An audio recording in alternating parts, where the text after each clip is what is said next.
there was about 5,000 immigrant workers working on that, mainly like Irish, German, and Italians. They earned like $2 per day. And finally, in the 14th year, the bridge was finished, and she had the honor to be the first person to drive across in a horse carriage. And it was pretty much exactly a year, 140 years ago. So 1 week into the bridge being open and everybody being extremely suspicious if this thing is actually really solid, because before that the tallest building in New York was basically Trinity Church with 272 feet height. So there was, at the opening day was around 150,000 people. Then so like a week later, Memorial Day weekend, 1883, 20,000 people walking around up there, and suddenly a lady trips and a mass panic starts because people think it's collapsing and they trample each other. 12 people died. That was obviously bad PR. So then Chetty Bartung, the circus guy, came to the aid, and he had like 21 elephants cross over, plus a couple of camels. I guess, you know, all the heavy animals that he had.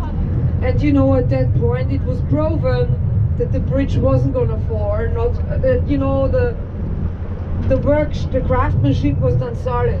And this bridge was basically the starting shot for vertical building, because, you know, for every skyscraper you need a lot of steel wires, elevators, you know, the engineering know-how. This was the start shot for everything. That's why I find this bridge is so important.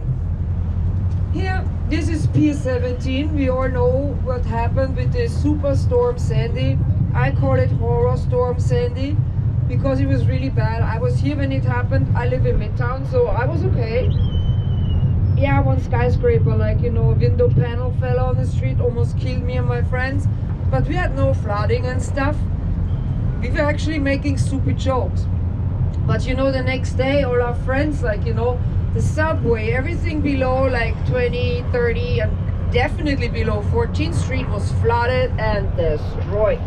So was Pier 17, they rebuilt it. It's a entertainment up there now. Like in the winter you can go ice skating, in the summer they're having like live concerts, and it's fun.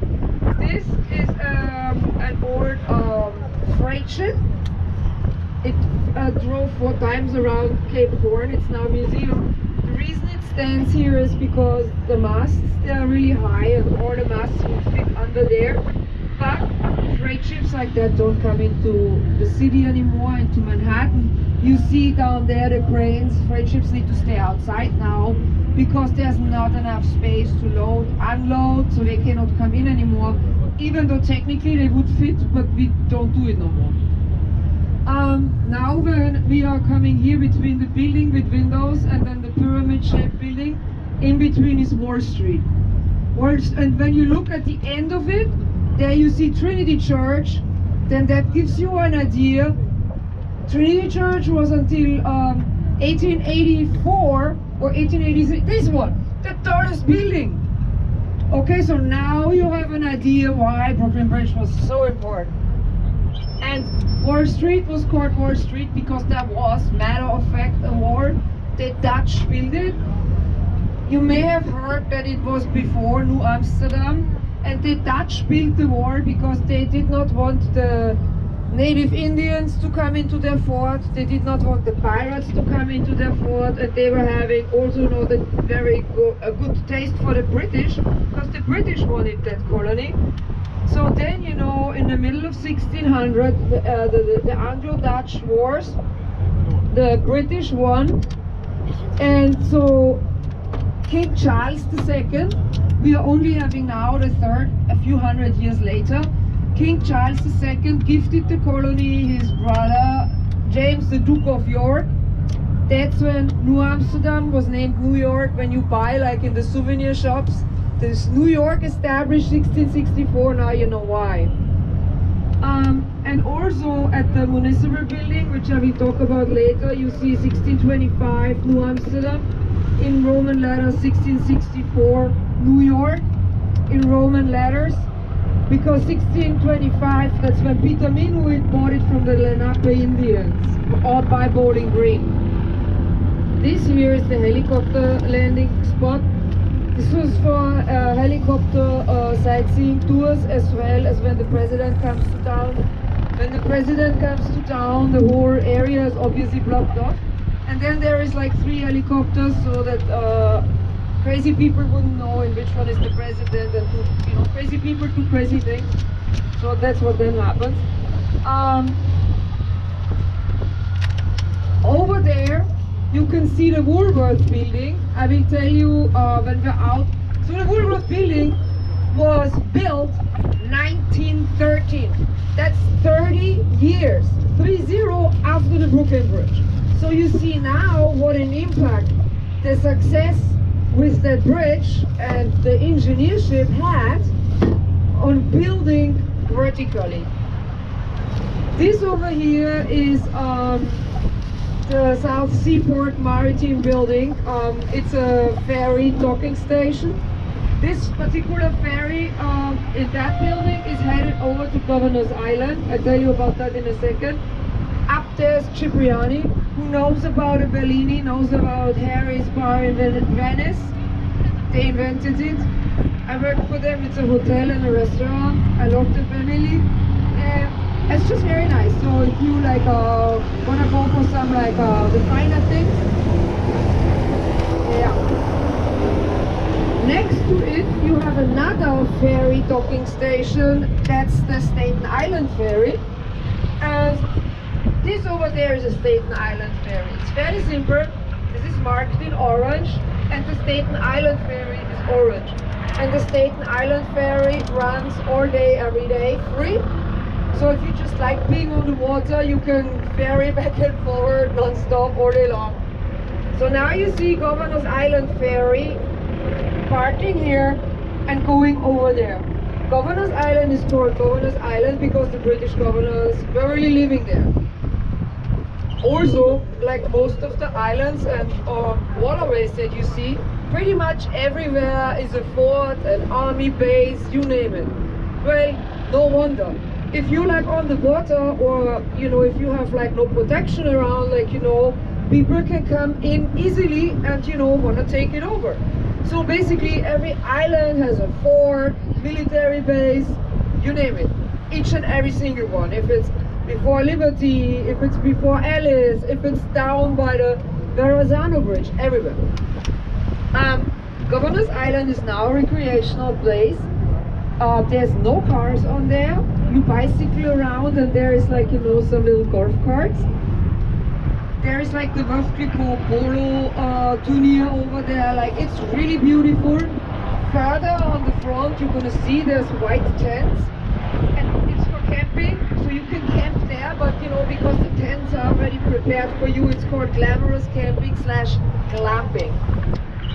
So that's that story. Now that we cruise around, we see the Freedom Tower. The Freedom Tower stands where the Twin Towers used to be. The Freedom Tower is the tallest building in the United States.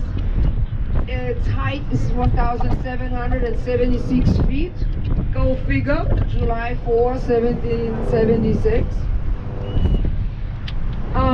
It has a beautiful observation deck on the 100th floor, 360 degree unobstructed views. It's great on a nasty cold day. It's great on a very hot day because it's air conditioned.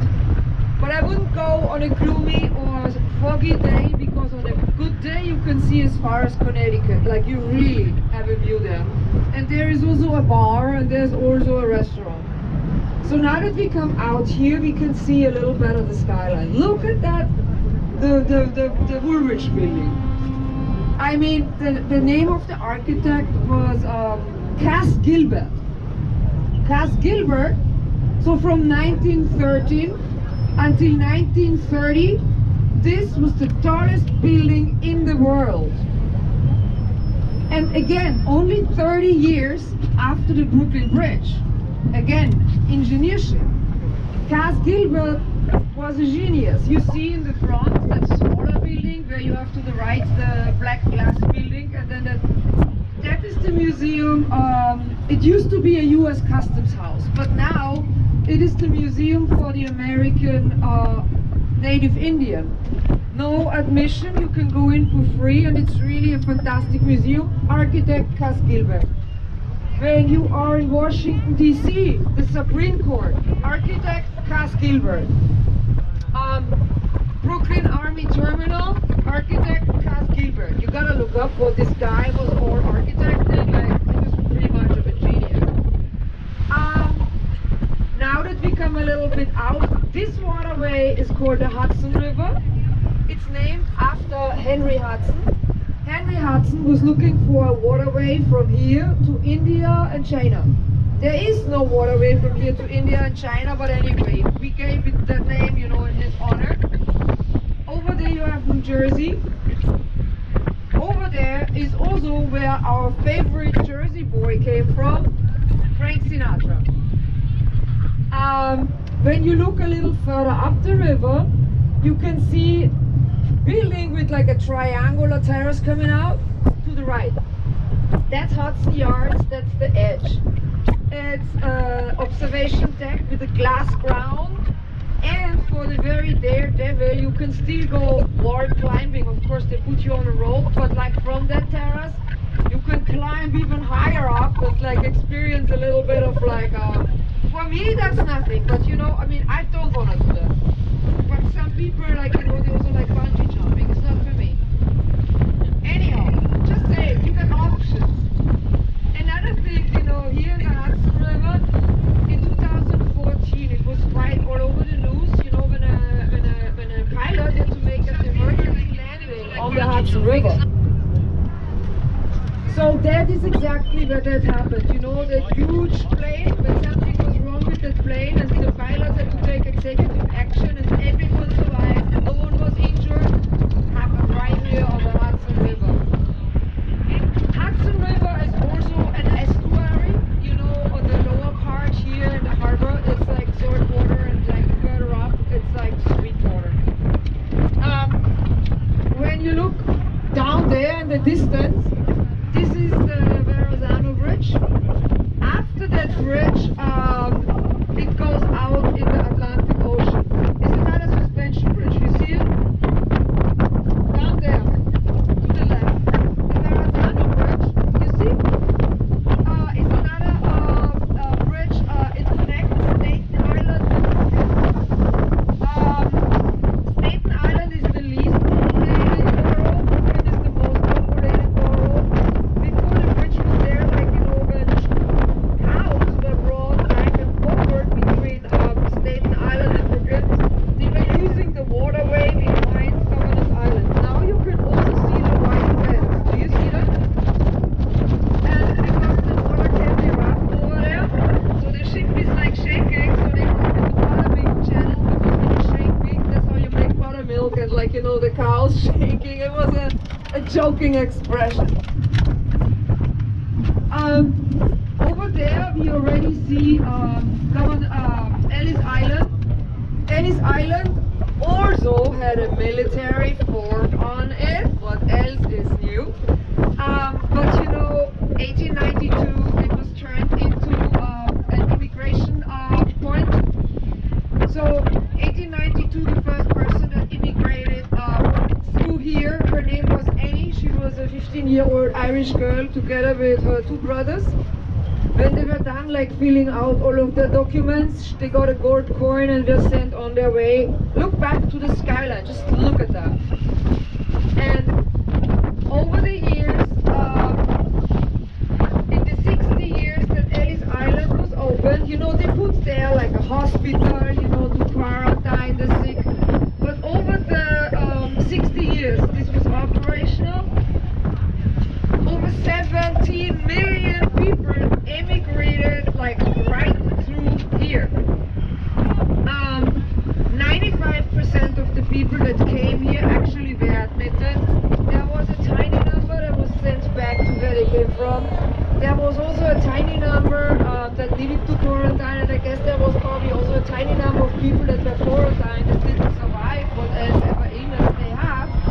So it's also called Island of Tears, you know, because if one was allowed to go, one had to stay here. And I mean, imagine how many weeks and months people spent on the open sea before they finally were here. So another thing is, New York was famous, everybody knows, Big Apple. What people don't know so much is the big oyster. New York in the 1800s had 50% of the world's oysters. 50! Everyone, rich and poor, was eating oysters the same as today, because you just go in the water and get them, right? Like today, pizza and hot dogs. So they had a lot of oyster shells there. Of course, they didn't know what to do with it. Like in a Trinity Church, they used it for water. Other times they burned it. But for that reason,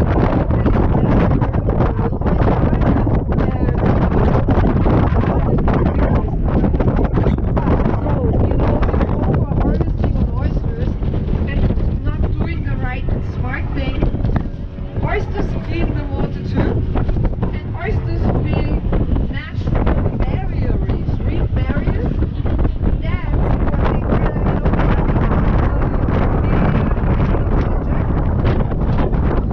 They just came up with this thing like in 2016, 17, and Governor Island made a big part in it too. So now they know you need to take the oyster shells and dump them back into the oyster beds, so that the reef regenerates, because the reef is an excellent barrier against disaster storms like Sandy was. So that's what they're doing now. Now to the Statue of Liberty and the history behind it. Gustav Bartholdi was Bertoldi was a great friend with a lawyer called Leyen. So they really admired the American story. They really admired the independence fight that America had against